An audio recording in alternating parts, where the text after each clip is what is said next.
जो ज्ञानहीन है। अविवेकी के लिए शास्त्र भार है, शास्त्र को देखना नहीं चाहेगा, बोझा मालूम करता है।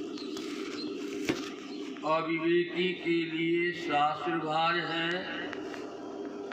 अज्ञानी के लिए राग भार, रागी के लिए ज्ञान भार है।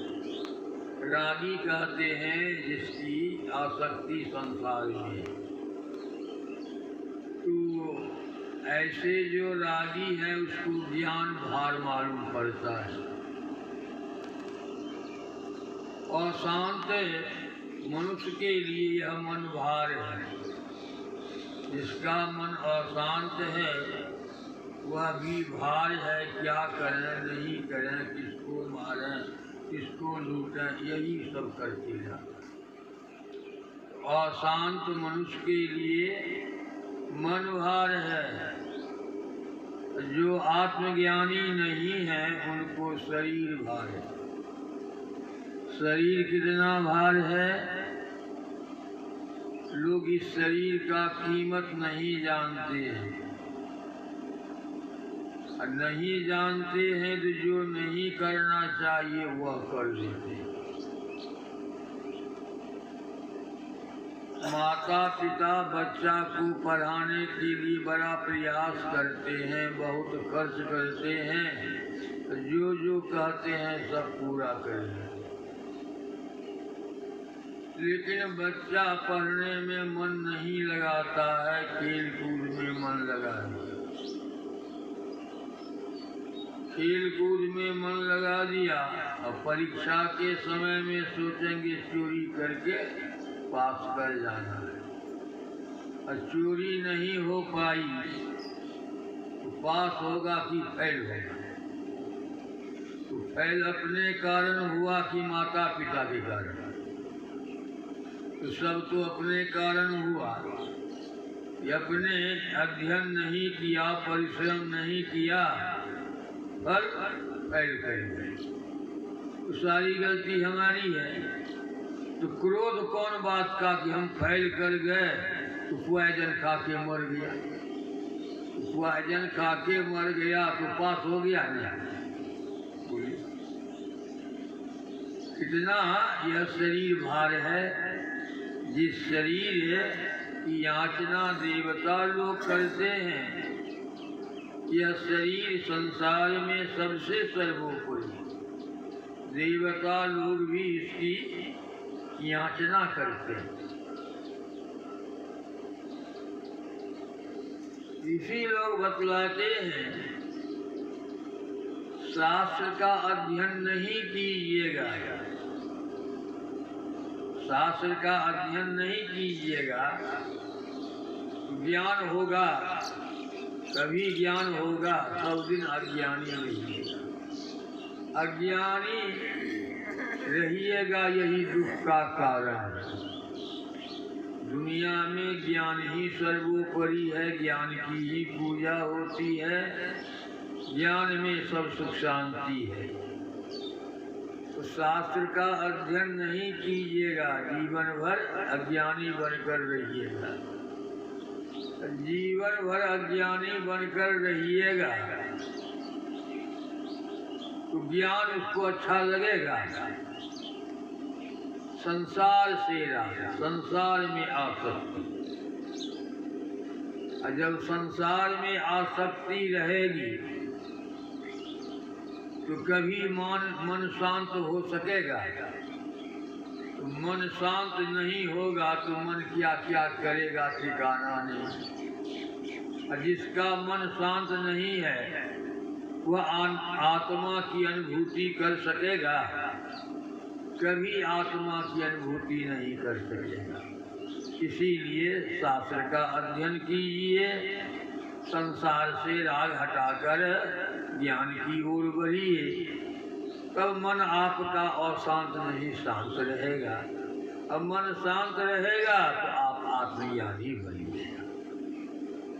आज कीजिए कि शास्त्र का अध्ययन नहीं करते हैं तो ज्ञानी नहीं अज्ञानी रह जाएंगे, संसार से राग रहेगा, मन अशांत रहेगा और यह शरीर भार मालूम पड़ेगा। कितना भार मालूम पड़ता है मैं कभी कभी सुनाता हूँ। एक समय हम मधेपुरा जिला में सत्संग करने गए थे। कार्तिक का समय था, आश्विन का समय, जितिया आश्विन में होता है। आश्विन का समय था, उस दिन जितिया पर्व था। भोर में जो दही चूड़ा खाता है लोग वही पर्व था। कुछ गर्मी थी, रात में बाहरी में हम सोए। 3 बजे उठकर जैसे ध्यान पर बैठते हैं, उस दिन तो उठगन था, सबको दही चूड़ा फेरमा खाना था, सब के सब जग गया। जग गया तो बच्चा सबको भी जगा दिया, बड़ा हो हल्ला होने लग गया। क्या ध्यान कर गया? जिस दरवाजे पर मैं सोया था उसके विपरीत भाग में, उस पार में एक 2 मंजिला मकान था। अब क्या घर में थोड़ी सी बात हुई होगी या सास कुछ कही होगी पतहू को, पतहू बर्दाश्त नहीं कर सकी। आंगन से दौड़कर घर आती है, पीछे से उसका एक बच्ची भी आती है और वो देह पर तेल ढालती है, आग लगाती है। बच्ची चिल्लाती है, पप्पा दौड़िए, मम्मी देह में आग लगाती। आवाज हम लोग भी सुन लिए बाहर से, सब के सब दौड़े। 5-5 लीटर तेल देह पर दिया था, आग की लपट कितनी बढ़ेगी, बुता नहीं सका लोग। उसके घर में बहुत खाली बोरा था, सब बोरे उठा उठा करके देह पर छोड़ दिया। आग तो बुझा गया, लेकिन समूचा शरीर का खरी उखड़ गया। उस समय जो लहर हो रही थी, वेदना हो रही थी, कहने योग्य नहीं, देखने योग्य नहीं, शरीर रंग धरा। अब एक तो बोली जो कही होगी सास, उससे तो कम इसमें दुख है, बोली में अधिक दुख था। आई देह में जो लहर वेदना हो रही कम में है। क्या वेदना हो रही थी? बगल में कलघरिया 2 किलो क्रीम लिया, पूरे शरीर में लगाया। तो क्रीम से क्या होगा जब पूरे शरीर जल गया है? क्या खाएगा? फिल्मा समूचा घरे को कर दिया बिनमा। एक गाड़ी 1600 में भाड़ा किया, रातें ले गया आलमनगर। आलमनगर के डॉक्टर उसको रिजेक्ट कर दिया, कुछ दवाई दे करके मधेपुरा गया। मधेपुरा में 8 दिन तक मौत से जूझती रही। शरीर नंग धर, कपड़ा कोई नहीं, कपड़ा देखो सर जैसे ही। केला का जो पत्ता है हरा हरा, उस केला के पत्ता पर सुलाते थे, केला के पत्ता से ढकते, और 8 दिन तक मौत से जूझती रह गई। क्या कष्ट हुआ होगा उसका वर्णन है। अंत में निधन हो गया। तो सोचिए एक बात नहीं सह सके, एक बात की बोली, कितना कष्ट दिया, कितना शरीर में दर्द, बर्दाश्त नहीं किया। कितना बड़ा बर्दाश्त किया। यह जो आत्मज्ञानी नहीं है उसको शरीर भार मालूम करता है। मैं कभी कभी सुनाता हूँ, उसी क्षेत्र में एक किसान अपने बेटे को बहुत पढ़ाया लिखाया, BA पास करा गया। सस्ती जमाना, कीमत बहुत उसका था। तो किसान सोचता है कि बेटा BA पास किया है, तो लड़कियों अगर BA पास मिल जाता ना तो बड़ा अच्छा। संजोग मिल गया। तिलक भी अच्छे लिया। शादी जब होती है तो शादी के बाद में लड़का को खिलाते पिलाते हैं। सुबह में बाराती लोग तो खा लिए, लड़का को खीर वगैरह बनाकर खिला रही थी घर की महिलाएं। लड़का तो पढ़ा लिखा था, रुस्ता नहीं, वो तो खैबे करता। लेकिन बगल में पेनिया जो बैठा हुआ था, जिसको क्या कहते हैं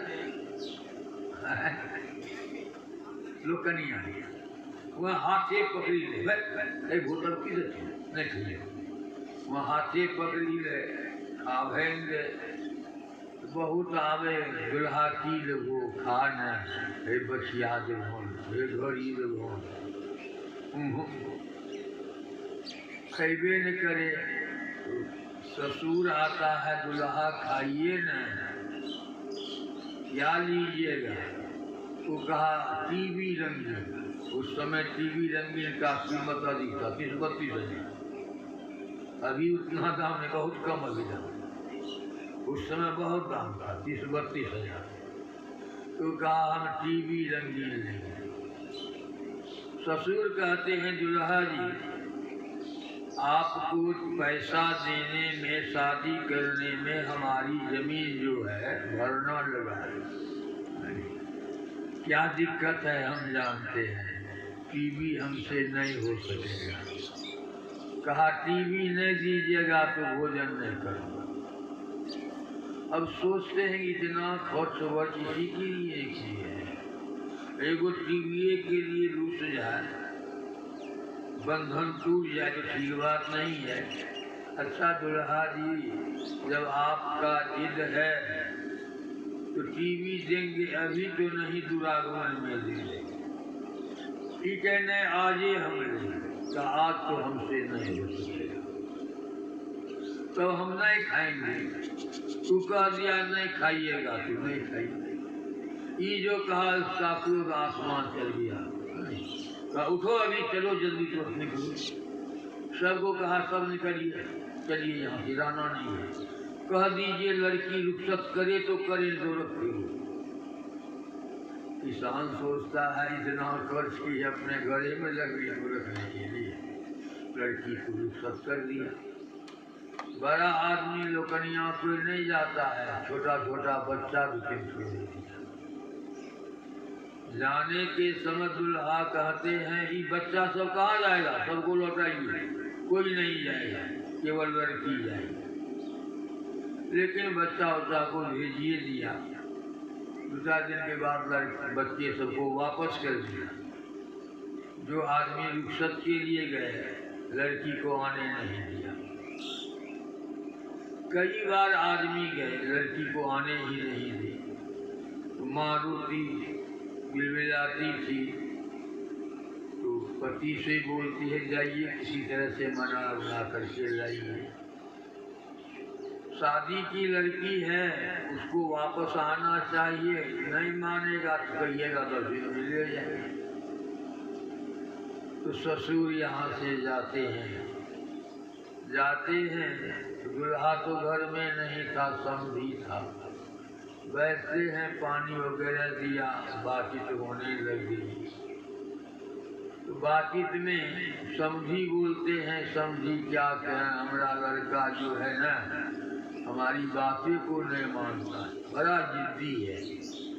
कहा जब आपका लड़का आपकी बात को नहीं मानेगा तब हम लोगों की बात को मानेगा। आपने पालन पोषण किया, पढ़ाया लिखाया, अरे आपकी बात नहीं मानी तो क्या हमारी बात मानेंगे? आप कहिए, समझाकर, गांव समाज के लोग समझाकर कहिए, जो रीति रिवाज है उसके अनुकूल चले। तब तक में उनका दामाद जो था ना वो आ गया कहीं। तो आ गया तो देखा ससुर है, पिताजी से बात करते हैं। तो लड़का खड़ा होकर कहते हैं ससुर से, किनसे बात करते हैं? उन्हीं की पत्नी है कि हमारी पत्नी है? हमसे बात कीजिए। नहीं, जिस दिन आएगी टीवी उस दिन जाएगी हमारी बीवी। ससुर बोलते हैं दुल्हा जी पढ़े लिखे हो करके इस तरह से काहे बोलते हैं? का बस एक ही बात कह दिया, जिस दिन टीवी आएगी उस दिन बीवी हमारी जाएगी, दिन चुपचाप चली जाएगी। क्रोध हो गया, उठ करके चल देते हैं। समझिए, आज इनसे समझी नहीं, हम आपका कोई नहीं, आप हमारा कोई नहीं।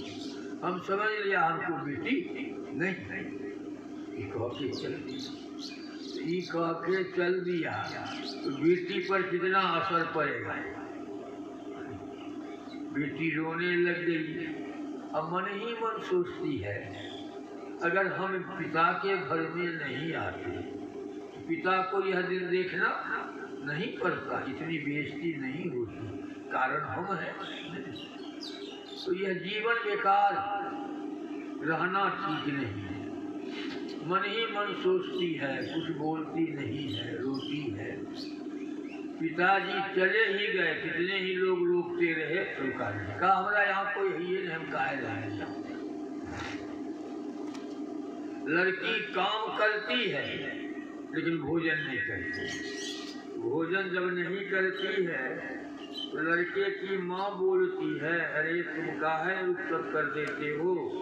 अब देखो लड़की खाई नहीं है, क्या होगा?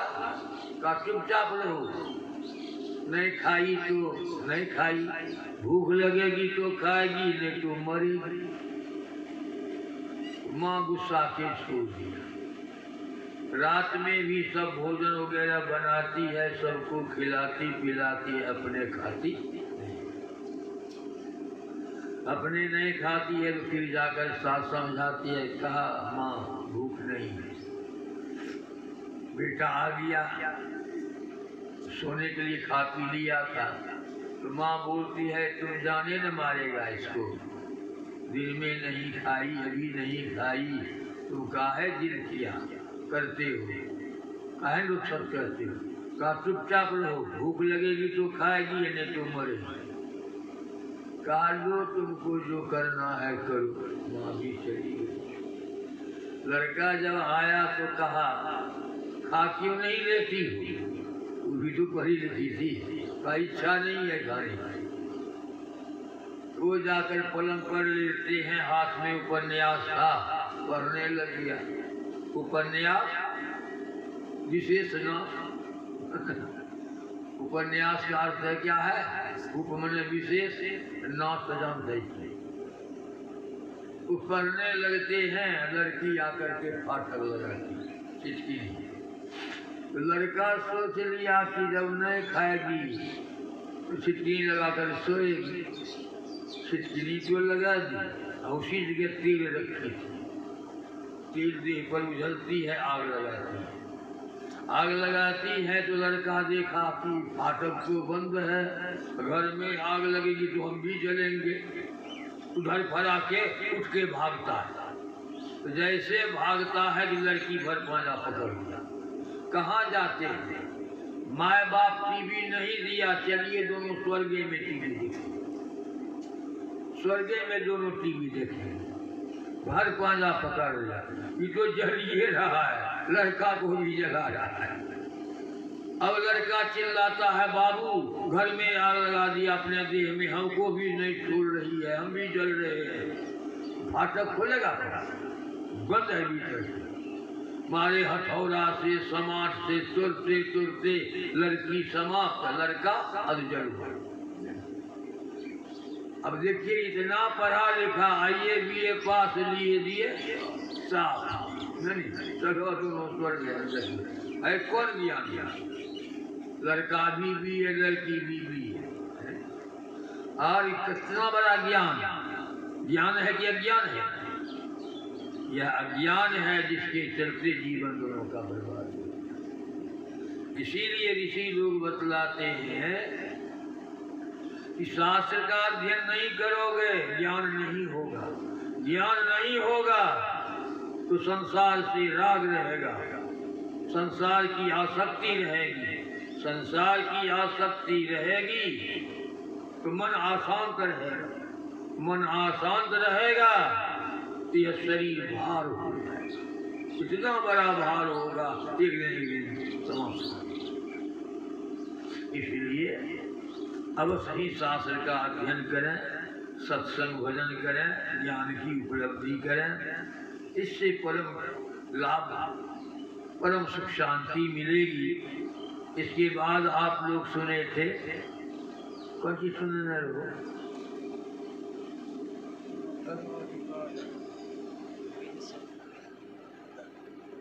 हाँ, अभी ये रास्ता। इसके बाद सुनाए थे, मोक्ष द्वारे द्वारपाला चत्वारः परिकीर्तिता सम विचार संतोष साधु संगम। परमात्मा तक जाने के लिए चार चार द्वारपाल। तो जब तक लोग द्वारपाल से नहीं मिलेगा, मालिक से भेंट होगी कभी? और जब चार है तो चारों से नहीं मिलना पड़ेगा। तो परमात्मा के दरबार में जाने के लिए चार द्वारपाल। कौन कौन कहते हैं? सम विचार संतोष और कहना की मिले, कहना की करते हैं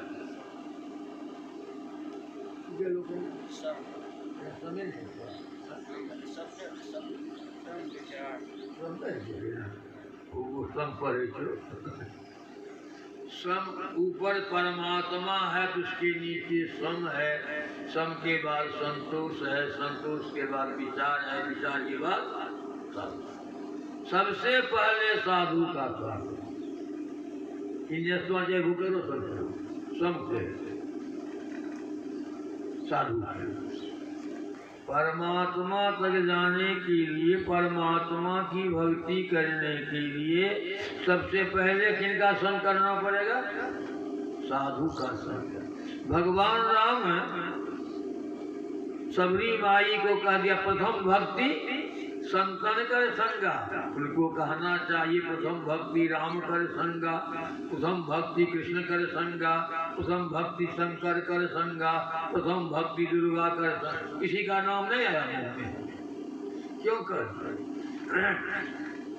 प्रथम भक्ति संतन कर संगा। पहला द्वारपाल है साधु।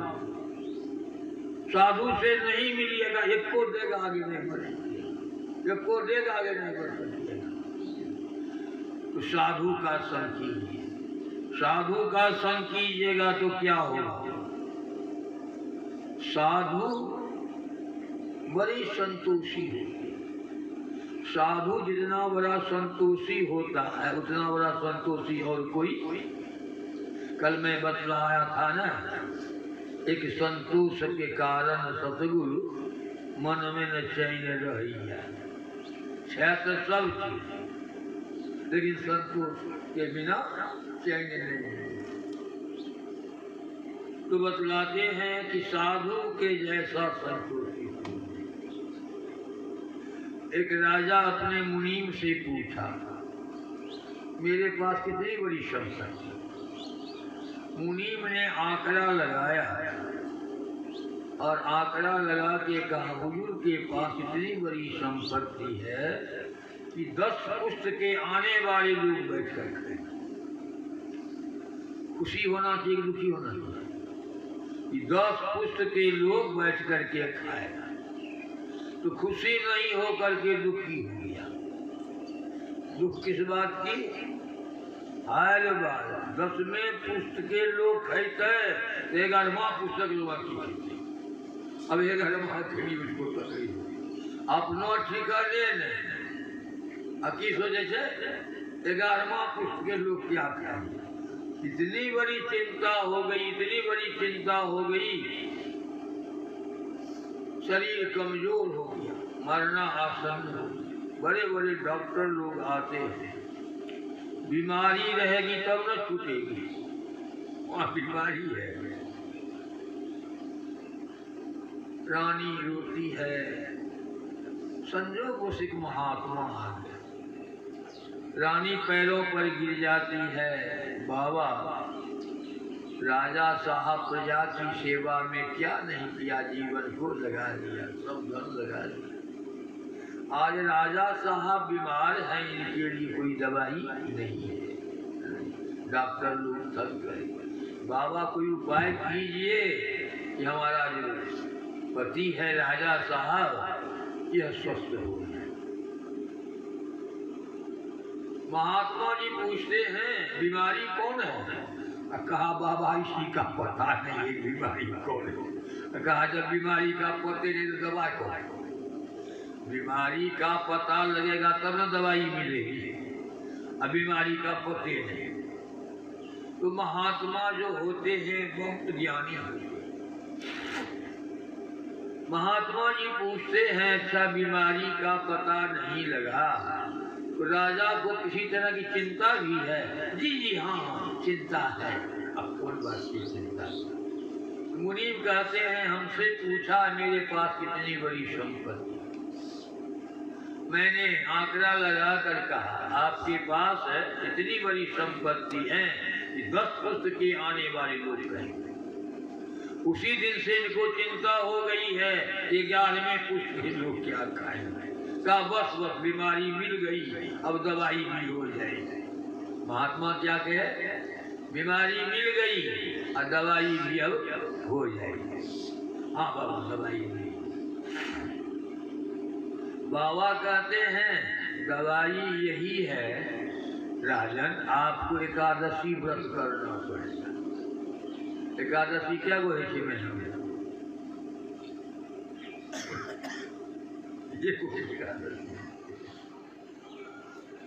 एकादशी महीना में 2 है। कहा एकादशी व्रत करना पड़ेगा। एकादशी के दिन आपको उपवास करना पड़ेगा, बिल्कुल उपवास।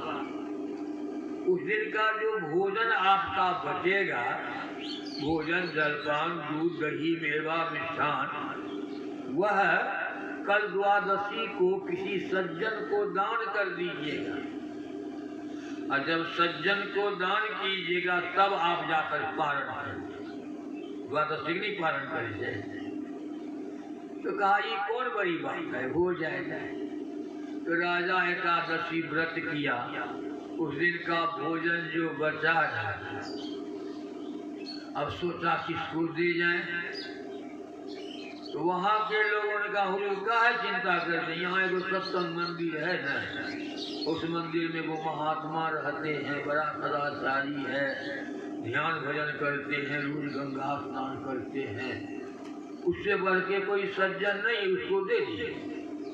तो राजा अपने से जाके कहा कि मैं एकादशी व्रत किया हूँ, एकादशी का जो भोजन बचा है मैं किसी सज्जन को दान करके ही पारण करूँगा। बाबा आप ले लीजिए। राजा की बात को कैसे खाए, ले लिया। 1-2 दफे तो ले लिया।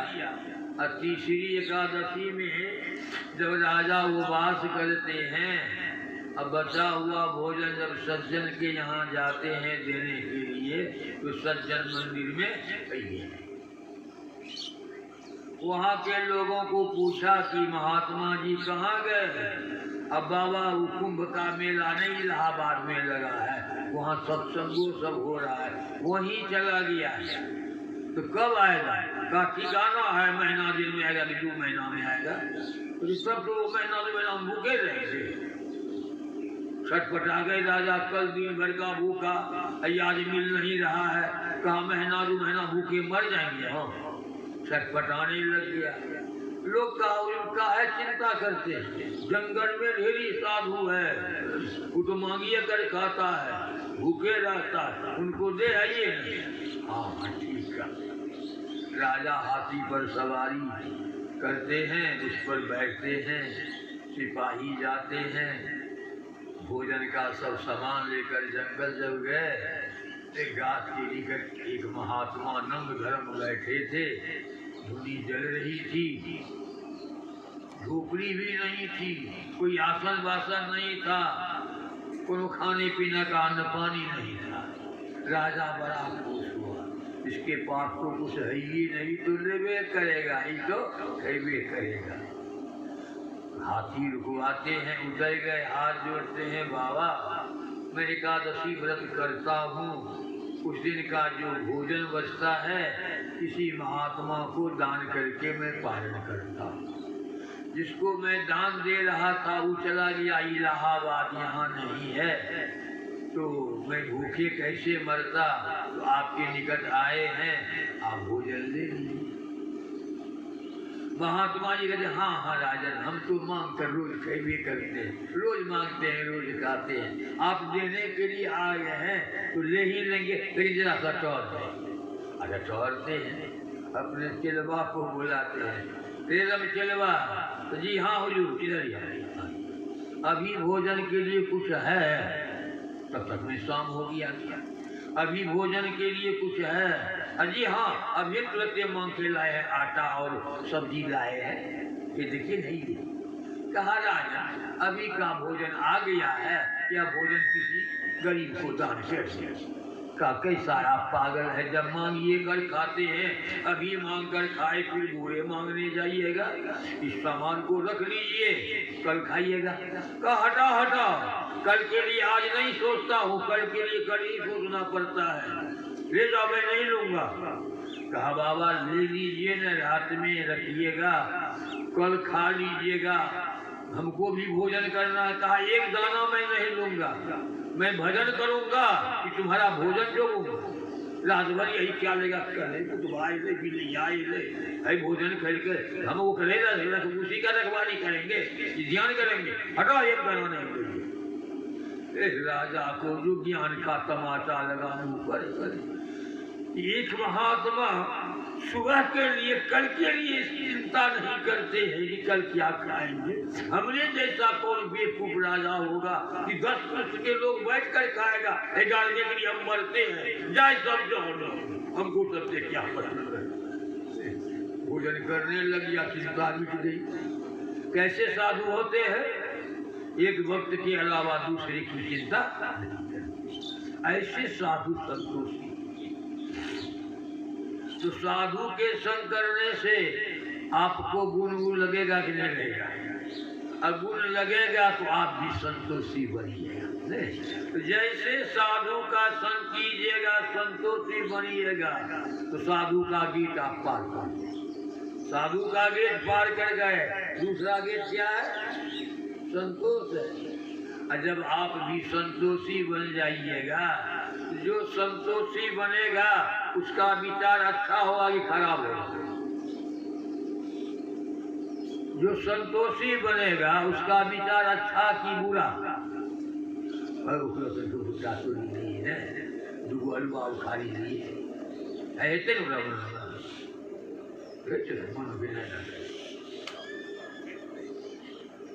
अरे जे संतोषी है ओकरा ई विचार कभी ऐसे मनो में कि एगो भुट्टा तोड़ी लिए खाए नहीं है, चने उखाड़ी खाए लिए, कभी है जीवन में, कभी नहीं, भूखे रहेगा, इतना संतोष भूखे रहेगा, किसी का दाना उसका कितना विचार अच्छा बनेगा। तो जैसे संतोषी बनिएगा, दूसरा गीत पार करते हैं, तीसरा गीत विचार में चले गया। और जैसे विचार में जाते हैं, जब आपका विचार अच्छा बन जाएगा तो सबके प्रति एक भाव होगा कि दो भाव, दो भाव है अपना बेटा, है भतीजा, है अपना जात, है अपना पुरई, एकदम से क्या हाथ तो रखता है। जिसका विचार अच्छा बन जाएगा, समझे नहीं, उसका भाव सबके प्रति एक हो जाएगा। जैसा अपना बच्चा वैसा पराया का बच्चा, जैसा अपना बेटा वैसे बकरिया का, ये ज्ञान हो जाएगा। तो जैसे विचार अच्छा बनेगा उसका ख्याल कितना सुंदर हो जाएगा, सबके प्रति सम हो जाएगा, सबके प्रति सम हो जाएगा। अब जिसका विचार अच्छा है, सबके प्रति भाव एक है, अगर वो आपको दे दे 100 ठो मिठाई कि सबको बराबर बराबर बांट दीजिए, बांट दीजिएगा ना बराबर बराबर, की है अपनो भतीजा की बेटा की लड्डू गुजरिए सबके ये हटे भाव तो भैते भाव तो विचार तो बढ़िया भेलो ना विचार तो बढ़िया जिसका विचार अच्छा होगा उसका भाव भी सबके प्रति एक। जब भाव एक हो जाएगा समभाव हो जाएगा समत्व ज्ञान सम जो है अंतिम जो हो दरबार उनका है दरबारी सम है ना। जैसे विचार अच्छा होगा सबके प्रति एक भाव हो जाएगा तो आप उस सम को पार करते हैं। जैसे समत्व को पार करते हैं समत्व ज्ञान हो गया परमात्मा वाला ज्ञान पहुँच हो गई परमात्मा। लेकिन है समत्व भाव होना बड़ा मुश्किल है। मैं कभी कभी कहानी सुनाता हूँ। महात्मा गांधी साबरमती में रहते थे गुजरात में। उनका दर्शन करने के लिए बड़े बड़े राजा महाराजा लोग जाते। तो साधु महात्मा का दर्शन खाली हाथ लोग नहीं करते। राजा योगी देखना और खाली हाथ न देखना। अगर राजा साधु के पास कोई खाली जाते हैं तो खाली वापस आएंगे। बस जैसे गए वैसे वापस। इसीलिए राजा योगी पेखना खाली हाथ न देखते। जो जाते थे महात्मा की निकट लाखों लाख की थैली लेकर जाते थे। जिसको उतना नहीं पैसा था तो उसके लिए वस्त्र ले जाते थे, फल ले जाते थे, मिठाई ले जाते थे। पैसा रखने वाला चीज रख दे या किसी काम में लगा दे। वस्त्र भी रखने वाला अब मिठाई फल जैसे वो तो रखे वाला की कुर्सी में रखते हुए चलिए। तो महात्मा जी जो भी मिठाई फल आवे न सब बच्चा को बुला कर बराबर बराबर। तो महात्मा जी बांध दे तो बच्चों में भी आदत लग गई कि महात्मा जी रोज सुबह में प्रसादी रूप में मिठाई फल देते हैं। तो सब लड़का आकर के लाइन में लगे। तो लाइन में लगे कैसे? इतनी एक कोई बड़ी हुआ बच्चा आते वो पीछू होते आगू में जाके सबका धक्का मार कर आगू बैठते हैं मुजोरी हुई। लेकिन महात्मा के निकट के बच्चा भी महात्मा का गुण सीख लिया। गुण सीख लिया। पशु पक्षी भी सीख लेते हैं। हित अनहित पशु पंचम जाना। हित किससे होगा किससे अनिहित होगा पशु पक्षी भी जानते हैं। बहलिया को देखता है तो सब भागता है और साधु को देखेगा तो सब देख जाकर रखेगा। वहाँ का बच्चा भी साधु जो जैसे आवे वैसे लाइन करता है कि तुम आओ पीछू जो हम आगू से खड़ा हो जाए। एक दिन महात्मा जी सूत काट रहे थे, चरखा चला रहे थे। विद्यार्थी सब आकर लाइन में लग गए तो सूत काटने में देर थी। तो सोचता है कि बच्चा को फिर स्कूल जाना है और सूता काटने में देरी है। तो उनकी पत्नी बैठी थी कसूर बाबा, उनको बा कहा करते थे। तो बोलते हैं बा। कहा जी बच्चे लोग आकर खड़े हो गए हैं तो मैं सूत काटता हूँ, कितना देर तक रहेगा, स्कूल भी नहीं जाना है। तुम मिठाई की डाली उठा लो और विश्लेषण लगा दिया। विश्लेषण सबको बराबर बराबर दे है। मिठाई बांटने कहा, विश्लेषण क्या लगा दिया, कम बेच दे बराबर बराबर बराबर। जब कहिए दिल के बराबर दे ले, अब देखे कोई मतलब है उनका। कस्तूरबा मिठाई की डाली उठाती है और फटाफट एक एक मिठाई सबको देना शुरू कर। तो अब दे ही रही है, महात्मा को क्या देखना चाहिए, सूत काटना चाहिए। से नहीं सूत तक काटे थे और नजर से काम मिठाई पर मिठाई। और कस्तूरबा बाई तेजी से एक मिठाई देते जा रहे हैं। महात्मा जी देख रहे, बीच में महात्मा जी का दो बेटा खड़ा, यानी कस्तूरबा का दो बेटा। अब बेटा के निकल जैसे गई, दोनों बेटा को दो दो मिठाई, सबको एक एक मिठाई, और सबको बेटा को दो मिठाई। अरे दो मिठाई दिया, महात्मा गांधी जी सूता का पूरी उठा के फेंक दिया और दौड़ पड़ते हैं। अरे कस्तूरबा क्या कर दिया, कस्तूरबा अन्याय कर दिया, महा अन्याय कर दिया कस्तूरबा, सबको एक एक इसको दू कही। ये जो कहते गए सबको एक एक इसको दू कही क्यों दिया, तो धीरे से अपनों धीरे से बोले से अपनों बेटा सके, जैसे कहा अपनों बेटा सके। महात्मा जी कहते धिक्कार तेरे जीवन को, धिक्कार है कि सब पराया बच्चा हो गया, एक बड़ा अपना बच्चा हो। आज कर ले, दुनिया को पराया समझेगी, दुनिया तुमको पराया समझेगी, दुनिया को तू अपना समझेगी, दुनिया तुमको अपना समझेगी। इसलिए सबको दो दो मिठाई, सबको दो दो। ये है समझ। मैं सुना रहा था समत्व भाव कैसा होना चाहिए, ये है समत्व, ये समत्व भाव है। कैसे समत्व भाव देखी, और जब जैसे समत्व को पार कीजिएगा परमात्मा को। ये चार द्वारपाल जो है, साधु का संग, संतोष, विचार और सम, ये चारों पार कर जाइएगा तो परमात्मा की प्राप्ति होगी। अब सोचिए साधु का संग करेंगे तो साधु वाला गुण अपनाना चाहिए, साधु का गुण अपनाइएगा, विचार अच्छा होगा, विचार अच्छा होगा, सबके प्रति एक भाव हो जाएगा। दो सबके प्रति एक भाव हो जाएगा। कैसे एक भाव होगा सुनिए। एक दिन अकबर बीरबल से पूछते हैं कि बीरबल ये बतलाओ कि प्रजा के लिए मैं कितनी व्यवस्था करता हूँ, कितना खर्च करता हूँ, और जीवन भर प्रजा की सेवा में ही रत रहता हूँ।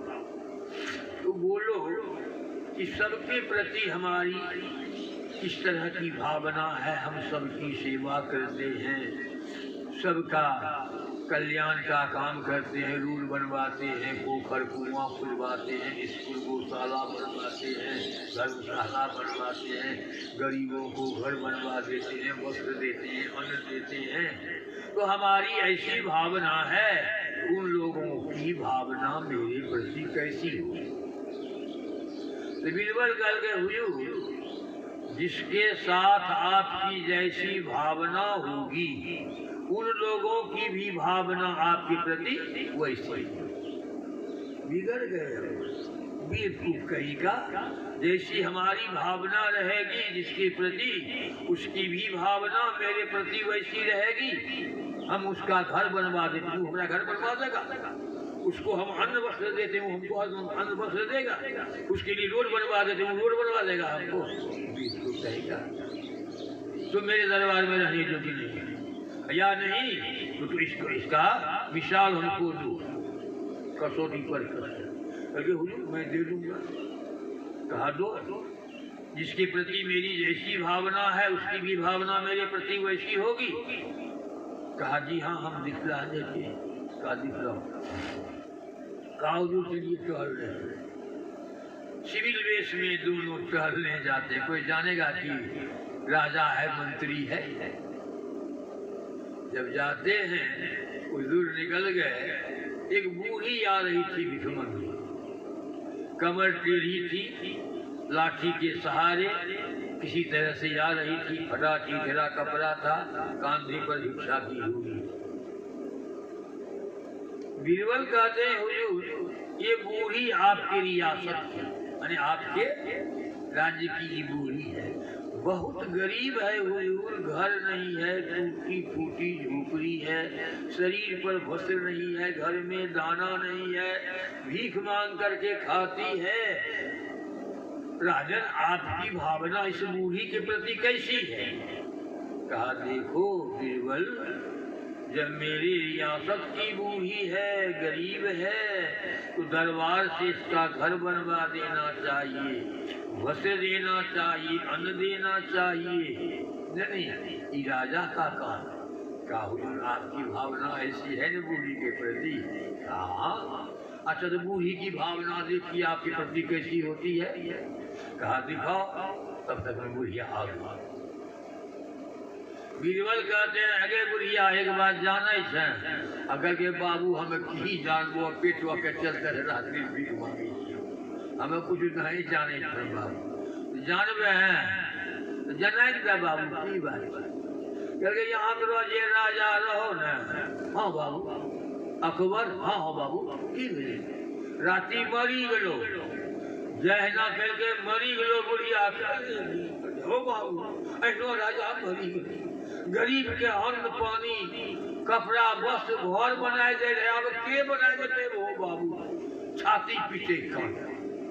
हुजूर देख लिया ना, अगर आपकी भावना बूढ़ी के प्रति अच्छी है तो बूढ़ी की भी भावना आपके प्रति अच्छी की खराब? अच्छी। कहाँ बीरबल तो देख लिया ना हुजूर। कभी और दिखाओ। कभी चलिए आगे आगे बढ़ते हैं। एक लकड़हारा आ रहा है, वो भी बड़ा गरीब था, ठेहुने से ऊपर धोती, पटाची खड़ा, बदन खुला हुआ, माथे पर लक्कड़ की गट्ठर और कांधे पर कुल्हाड़ी आ रहा था। कहा हुजूर यह भी आपकी रियासत का गरीब आदमी है, बहुत गरीब है, टूटी फूटी झोपड़ी है, घर में दाना नहीं है, बाल बच्चा भूखे हैं। दिन भर लकड़ी काट करके हुजूर बाजार में बेच करके तब अन्न पानी लाता है, बाल बच्चा को खिलाता है, बहुत गरीब है हुजूर। इस आपकी भावना इसे लकड़हारा के प्रति कैसी? राजा कहते देखो जी बीरबल, ये लोग एक नंबर का बदमाश है, नहीं मेरे जंगल की लकड़ी काटता है, अब बाजार में बेच करके सब परिवार खाता पीता है, हमको एक पैसा आज तक नहीं दिया, कर नहीं दिया है, एक नंबर का बदमाश है। इसकी लकड़ी छिनवा लेना चाहिए, कुल्हाड़ी छिनवा लेना चाहिए, इसको पीटना चाहिए। क्योंकि हुजूर आपकी ऐसी भावना है नहीं इस लकड़हारा के प्रति? कहा उसकी भी भावना आप देख ली। कहा दिखला। तब तक में लकड़हारा आ गया।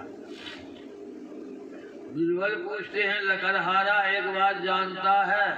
कहा बाबू क्या जानेंगे, पेट के चलते दिन भर जंगल में पेट के चलते दिन भर जंगल में रहते हैं, गाँव घर की बात क्या जानेंगे बाबू? तो जानना चाहते हो? कहा बाबू जना दीजिए, जनाइएगा। तो यहाँ का राजा जो था ना, हाँ बाबू क्या हुआ? वो राजा अकबर रात में मर गया बाबू। हाँ जैसे कहा मर गया बाबू, लकड़ी उठा के फेंकता है, नाचने लग गया।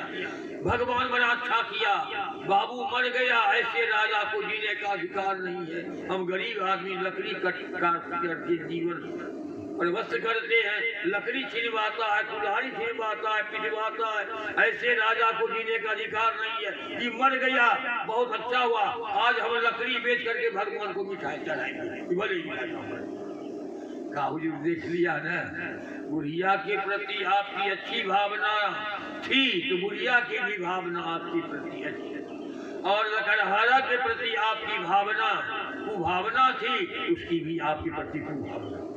कहा बीरबल तुमने आज सच्चा हमको ज्ञान दिया है। उसी तरह से महात्मा ने कहा कस्तूरबा, दुनिया को तुम अपना समझेगी तो दुनिया भी तुमको अपना समझेगी, दुनिया को तुम पराया समझेगी तो दुनिया भी तुमको पराया समझेगी। इसलिए सज्जनों, परमात्मा की भक्ति केवल कहने सुनने से नहीं होगा, जब तक जीवन में नहीं उतारिएगा, अपना आहार विहार व्यवहार को ठीक नहीं कीजिएगा, एक को देग आगे बढ़ नहीं सकिएगा। इसलिए ये चार द्वारपाल से मिलना महा आवश्यक है। तभी आपसे ईश्वर की भक्ति होगी। यही थोड़ा सा सुनाया। बोलिए प्रेम से श्री सदगुरु।